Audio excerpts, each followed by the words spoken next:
불교에서 하는 말이 있어요. 우리 삶을 두고 우리의 삶을 한마디로 고통이라고 말합니다. 그 사람들은요. 좀 비관적으로 들릴 수 있겠습니다만 인생의 핵심을 한마디로 짧게 잘 짚어낸 것이라고 봅니다. 생로병사에서 시작해서 복잡 단안한 여러 가지 고통으로 인생은 가득 차 있죠. 부자건 가난한 사람이건 잘났건 못났건 그 차이가 조금씩 있을 뿐이죠. 고통 자체를 비켜가지는 못합니다. 제각각의 고통이 조금씩 다를 뿐이죠. 도대체 왜 고통스러운가 하고 그 인생을 잘 찬찬히 들여다봤더니 고통의 원인이 있다고 합니다. 그것이 바로 집착이랍니다. 업이라는 말 들어보셨죠? 번뇌, 그런 말도 들어보셨을 겁니다.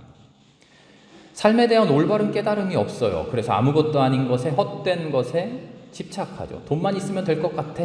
내 인생의 모든 문제가 돈 때문인 것 같아. 저 옷만 사 입으면 좋을 텐데, 내가 여기가 이렇게만 좀 생겼으면, 코가 문제야. 그게 안 되니까 괴로워하고 슬퍼합니다. 모든 것이 거기에 원인이 있다고 생각을 하죠. 허탄한 집착, 쓸데없는 번뇌, 그래서 무의미한 업의 사슬에 얽매인다고 말합니다. 그 집착을 어떻게 하면 벗어날 수 있을까? 오직 하나, 그것은 삶에 대한 깨달음입니다. 그게 바로 해탈이고 그게 바로 구원입니다. 돌을 얻는 것, 부처가 된다고 하는 것, 그것이 바로 올바른 깨달음을 얻는 것이죠. 삶에 대해서 잘 몰라서 쓸데없이 매여있던 그 업에서 해방되고 삶을 고통스럽게 하던 집착을 초월해 버릴 때 마침내 구원받은 인간이 된다. 부처가 된다. 불교의 교리는 엄청나게 복잡해서요. 저도 정확하게 모릅니다. 그런데 한마디로 하자면, 정말 간단하게 말씀드리자면 이렇다는 겁니다. 그 안에는 인간 스스로의 노력이 있습니다. 수행이라고 하죠. 불교 사람들은요. 행복해지기 위한 인간의 피나는 노력이 그 안에 있어야 된다는 겁니다. 깨달음을 위해 노력해라. 수행해라. 그래서 한편으로 보면 인간은 고통이다. 그래서 삶에 대한 비관론처럼 보이기도 하지만, 다른 한편으로 보면요, 우리가 노력하면, 열심히 수행하면 구원을 얻는다 하는 인간 중심적인 긍정론이기도 합니다. 불교 이야기를 하려는 건 아니고요. 그럼 우리 그리스도인은 삶을 뭐라고 말합니까? 그리고 그 삶에 대해서 어떤 노력을 합니까? 하는 우리 이야기를 하고 싶은 거죠. 우린 뭐라고 말하죠? 삶은 뭡니까? 우리는 한마디로 삶을 소망이라고 말합니다. 소망. 인간의 삶은 소망입니다. 때로는 고통스럽습니다. 물론 행복할 때도 있지만요. 행복하기도 하고 불행하기도 합니다. 원망스럽기도 하고 희망으로 가슴이 부풀어 오르기도 합니다. 그런데 그 모든 것의 중심에 무엇이 있는가 하고 살펴봤더니, 그 모든 삶을, 행복하든 불행하든 슬프든 기쁘든 괴롭든 아프든 그 모든 삶을 이끌어가는 그리스도인들만의 힘이 있다는 겁니다. 그게 바로 소망입니다. 어떤 소망이냐? 내 스스로의 나의 욕심, 나의 바람에 대한 소망이 아니라, 그렇다면 허탄한 집착이랑 다를 바 없겠죠. 하나님이 주시는 하나님 나라에 대한 소망이라는 겁니다. 지금 현실이 아무리 아프고 고통스럽다고 하더라도 하나님께서 허락해 주신 하나님 나라에 대한 소망이 우리에게 있어서 그래서 살아갑니다. 지금 현실이 기쁘고 행복하고 더할 나위 없이 즐겁다, 그렇다고 하더라도 그 세상적인 행복에만 취해 있는 것이 아니라 그 행복을 넘어선 하나님이 주시는 궁극적인 행복, 거기에 소망을 두고 살아간다는 거죠. 왜 그렇게 소망할 수 있습니까? 어떤 힘으로 소망할 수 있습니까? 물었더니 그 힘의 중심에는 믿음이 있다는 겁니다. 믿음이 있어서 어떤 것도 우리를 절망으로 이끌어가지 못합니다. 고통스러움에서 벗어나려고요, 그 고통을 성찰하고 고통의 원인을 고찰하고 원인에서 벗어나려고 하는 불가의 노력도 참 가상스럽습니다. 하지만 그 고통스러움을 피해가려고 하고 극복하려고 하고 어떻게 하면 고통스럽지 않을까, 그것을 고민하는 것이잖아요. 그런데 우리의 신앙을 살펴보면 고통 앞에 당당하게 맞서서 그 고통을 품어내고 고통과 함께 살아가고자 하는 우리의 모습을 볼 수 있다는 겁니다. 고통은 나쁜 것이야. 고통을 내가 도망치든지 고통을 격파하든지 그 방법이야 여러 가지겠지만 나는 고통과 떨어져 살고 싶어. 이게 보통 다른 종교, 다른 사람들의 생각이라면 우리는 그 고통마저도 하나님이 나에게 주신 것이야. 그 고통과 함께 그 고통을 붙들고, 그러나 그 고통에 져버리지 말고, 그 고통에 절망하지 말고, 그 고통으로 인해서 무너져 버리지 말고, 그 고통을 끌어안고 내가 오히려 그 고통을 얼싸안고 나는 살아갈 수 있어. 그게 우리의 신앙이라는 거죠. 우리의 신앙의 독특함은, 다름은 거기에 있습니다.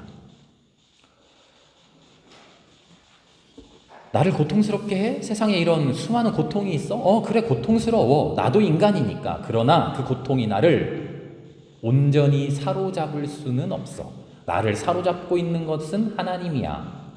우리의 신앙이 이렇다는 거죠. 고통을 두려워하고 고통을 피해가려고 하는 몸부림이 아니라 오히려 그 고통을 끌어안고 내 안에서, 내 수중에서 내 손악 위에 고통을 집어넣으려고 하는 겁니다. 어떻게 이게 가능합니까? 믿음이라고 말했습니다. 히브리서 기자가 증언하지요. 믿음은 바라는 것들의 실상이요 보이지 않는 것의 증거입니다. 믿음이 있어서 우리가 바라는 것을 볼 수 있다. 눈에 보이지 않는데 소망할 수 있다. 믿음이 있어서 다른 어떤 사람도 감히 생각할 수 없는 것을 우리가 바랄 수 있다. 그래서 그것을 마침내 현실로 우리는 누리는 것이다. 어떤 힘으로요? 나 자신의 힘으로가 아니라 믿음의 힘으로. 해탈을 위해서 불자들이 하는 수많은 수행, 피나는 노력, 참 대단하죠. 출가해서 머리 깎고 스님 되신 분들 수행하시는 거 보면요, 우리 목사님들이 조금 반성해야 돼요. 여름에, 겨울에 면벽 발음도 좀 어렵죠. 면벽 수행하면서 몇 달씩이고 깨달음이 올 때까지 자기 자신 가지고 투쟁하잖아요. 참 대단하긴 한데 그것은 어디까지나 자기중심적인 노력일 뿐입니다. 인간 스스로에 대한 신뢰일 뿐이죠. 내가 이것을 이겨내면, 내 힘으로 돌파하면 깨달음 얻을 수 있다. 내 노력으로 이루어 나가겠다고 하는, 어떻게 보면 교만이라고 할 수 있겠습니다. 우리는 노력 안 합니까? 우리도 노력하지요. 신앙생활 하지 않습니까? 신앙훈련하고. 그런데 우리가 하는 그 모든 노력은 내 힘으로 이루어내려고 하는 그런 노력이 아닙니다. 내 능력으로 노력하면 얻을 수 있어 하는 그런 확신 가지고 노력하는 게 아닙니다. 내가 노력만 하면 이룰 수 있어. 그런 노력이 아니라는 거죠. 인간 중심적인 자기 신뢰, 내가 사람은 누구나 할 수 있어, 해낸 사람도 분명히 있어, 나라고 못하겠어? 그런 노력이 아니라 순종으로서의 노력, 자기 포기로서의 노력, 하나님이 주시겠다고 약속하신 그 약속을 믿는 신뢰로서의 노력, 그것이 우리의 노력의 차이점입니다. 하나님 뭐라고 약속하십니까? 성경에 그 수많은 약속의 말씀들이 나와 있잖아요. 그 중에서 이사야 55장의 말씀이 참으로 인상 깊죠. 너희는 와서 물을 사가고 먹을 것을 사가라. 내가 다 주겠다. 그런데 돈 내고 사가는 게 아니라 그냥 공짜로 사가라. 값없이 하나님을 부르기만 해라. 그럼 내가 다 주겠다. 말이 사가는 거지 거저 주는 거다. 그런데 진짜 거저는 아니다. 값이 있긴 있다. 그게 뭐죠? 값없는 것을 소망하고 하나님이 주신다고 하는 그 약속을 믿고 그 약속 앞에 매달리는 것. 그 값을 내라. 하나님이 우리에게 간절히 원하시는 것 단 하나입니다. 마음 깊은 곳에서부터 하나님을 사모하는 것, 그리고 하나님을 신뢰하는 것, 하나님 앞에 엎드려져 하나님께 의탁하는 것. 어떻게 보면 우리 그리스도교가 말하는 것이 어리석습니다. 그렇죠? 물을 달라고, 먹을 것을 달라고 그냥 엎어져서 간절히 매달리는 것보다 물을 얻기 위해 땅을 파고 내가 힘들여서 노동해서 돈을 얻고 그 돈 가지고 먹을 거 사는 것, 그것이 더 현실적이고 실질적으로 더 유용하지요. 어떻게 보면 우리의 삶에 더 발전적이지 않습니까? 그런데 하나님은 왜 그렇게 하지 말라, 그렇게 하라고 하지 않으시고 값없이 살아. 그런데 그 값은 그냥 엎드려서 달라고만 해라. 왜 우리를 이렇게 인도하실까요? 수동적인 사람, 뭔가 무력한 사람, 자기 힘으로 아무것도 해내지 못하는 그런 사람으로 우리를 인형처럼 만들어 가려고 하시는 걸까요? 하나님이 보시는 하나님의 관점이 있다는 겁니다. 하나님과 상관없이 하나님을 제쳐놓고 하는 그런 노력, 너희는 그렇게 살아갈 거냐? 아니면 하나님을 중심에 놓고 하나님께 모든 것 의뢰하고 하나님을 신뢰하면서 하나님께 모든 것 맡기면서 하는 그런 노력, 어떤 노력할 거냐? 하나님이 있는 노력할 거냐? 아니면 하나님 없는 노력할 거냐? 하나님이 우리에게 물어보시는 것은 바로 그거죠. 그 태도가 우리를 소망으로 이끌어가고 그 태도가 이끌어낸 소망이 하나님을 감동시키고 하나님의 감동이 우리에게 임해서 우리의 삶이 우리가 바라던 그 소망의 현실로 나아간다는 겁니다. 하나님과 우리의 교감, 하나님에 대한 무한한 신뢰, 그 신뢰를 바탕으로 하는 하나님의 사랑, 그 사랑을 마침내 누리는 우리의 복된 삶. 그것이 우리가 이 땅에서 이루어가는 행복이요 구원이라는 겁니다. 절망에서 출발하는 사람들, 그래서 그 절망을 극복하기 위해서 스스로 노력하는 사람들, 노력이 참 갸륵합니다만 그들은 결국 절망 속에서 인생 대부분을 살아갑니다. 하지만 소망에서 출발하는 사람들, 소망을 현실로 누리려는 사람들, 그들의 삶은 아프고 똑같이 고난이고 똑같이 고통스럽습니다만 그들의 삶은 소망으로 가득 차 있습니다. 그 차이점이죠.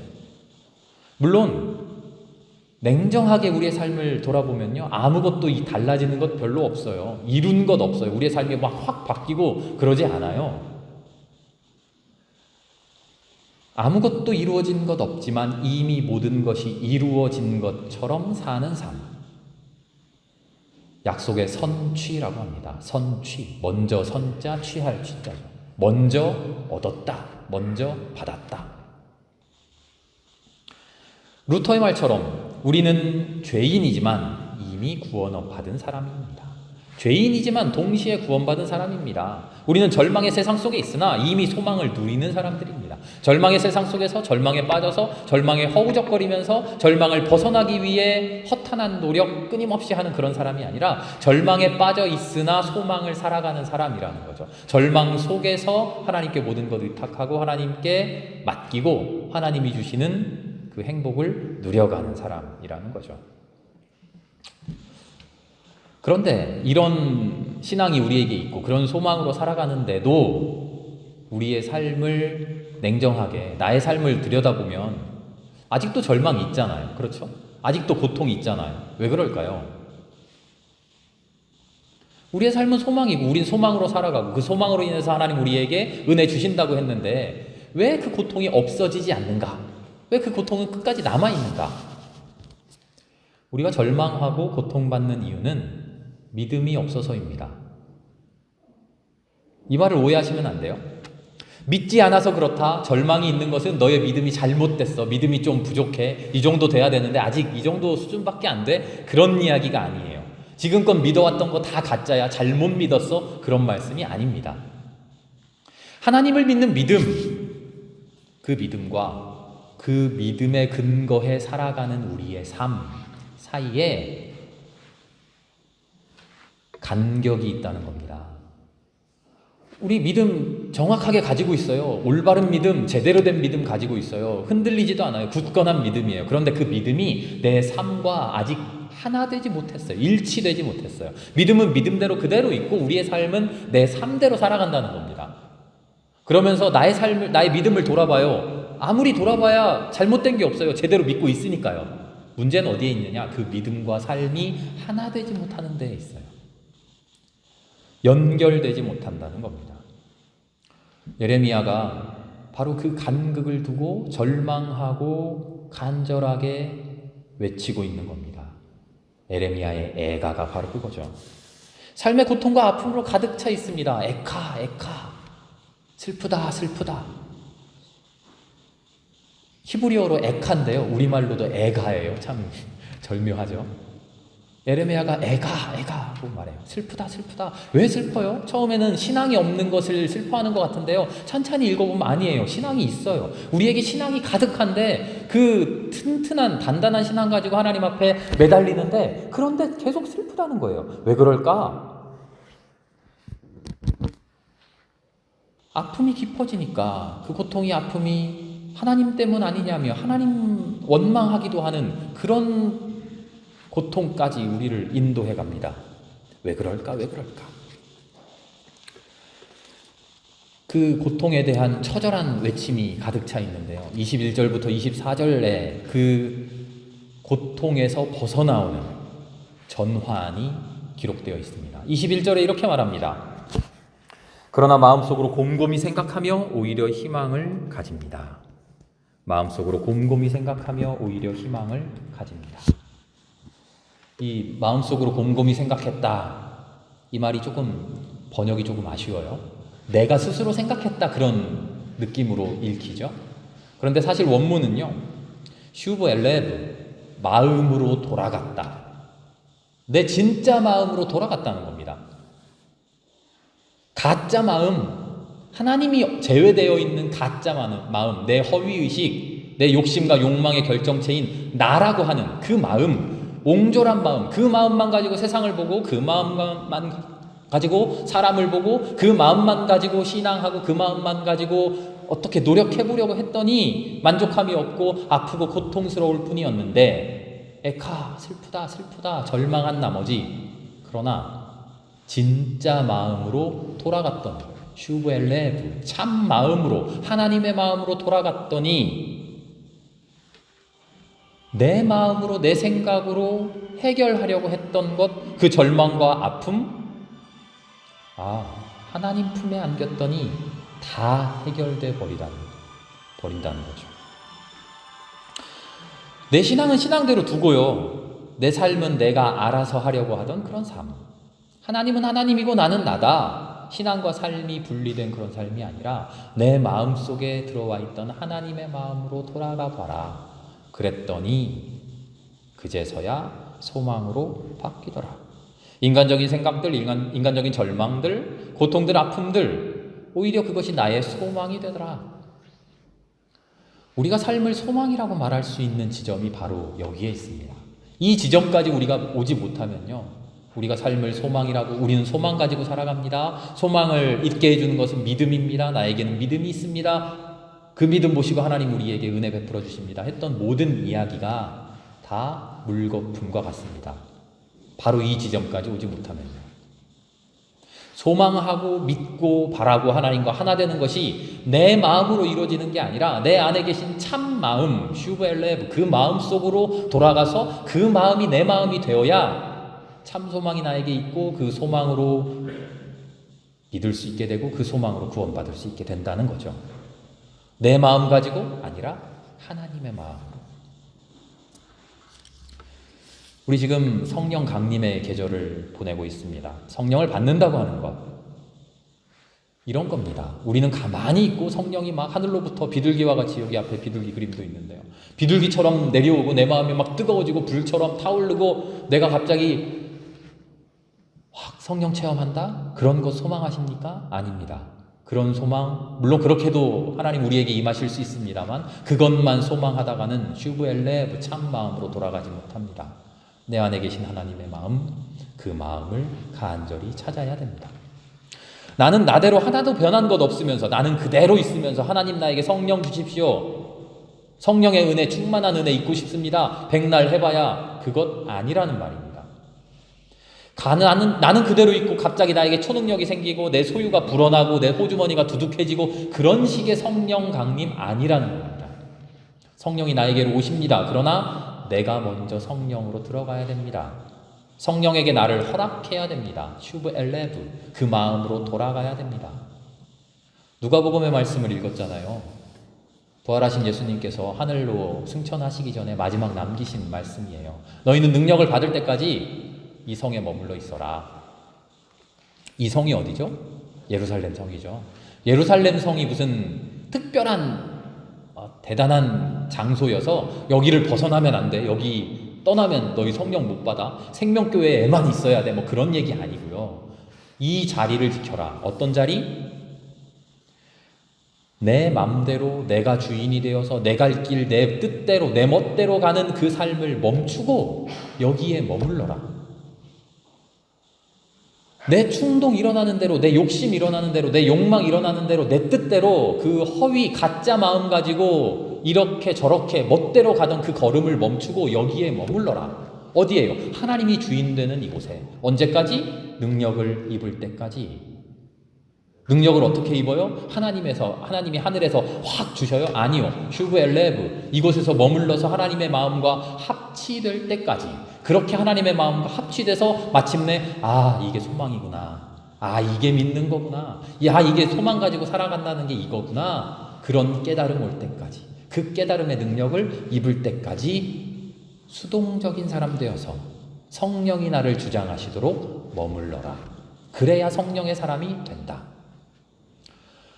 내 힘으로 고통 벗어나 보겠다고 발버둥 치는 게 아니라, 세상아 덤벼라 하고 주먹 쥐고 맞서는 게 아니라, 이 고통 붙들고 껴안고 주님 앞에 엎드려 있어. 무력한 자기 포기가 아니라 나에게 의지하던 썩은 동아줄 과감하게 버려버리고, 그렇게 포기하고 지혜로운 포기, 지혜로운 엎드림, 그 결단, 하나님 우리에게 촉구하시는 겁니다. 바로 그게 예레미야가 고백한 슈브 엘레브, 참마음으로 돌아갔다고 하는 예레미야의 고백이지요.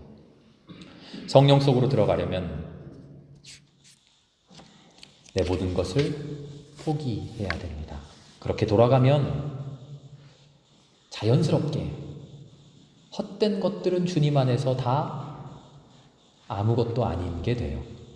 내가 의지를 가지고 내가 억지로 포기해서가 아니라, 내가 그것을 버려서가 아니라, 정말 좋은 것을 만나면 생각도 안 나요. 집착을 벗어난다고 하는 것, 불교의 불가의 그런 노력, 이 집착을 끊어내는 그런 노력, 그것을 우리가 허탄하다고 하는 이유가 여기에 있어요. 참된 것을 알게 되면 이건 끊어내려고 노력할 필요가 없어요. 관심도 안 가져져요. 그것 가지고 신경도 안 써요. 믿음의 선배들이, 믿음의 선조들이 끊임없이 우리에게 증거합니다. 한결같이 입을 모아서 고백합니다.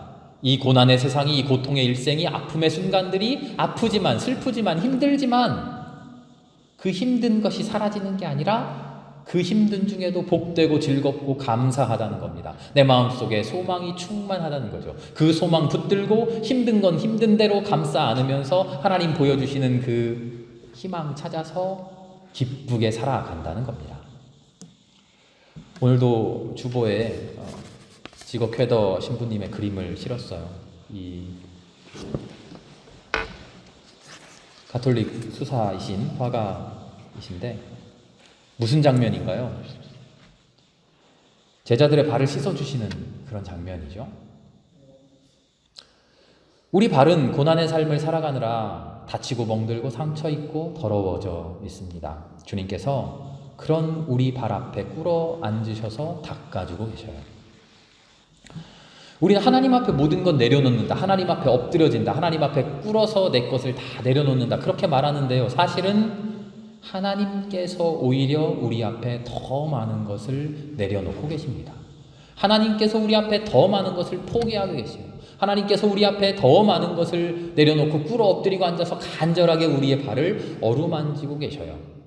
그래서 우리의 삶이 소망입니다. 그 마음을 내 마음으로 삼기 바랍니다.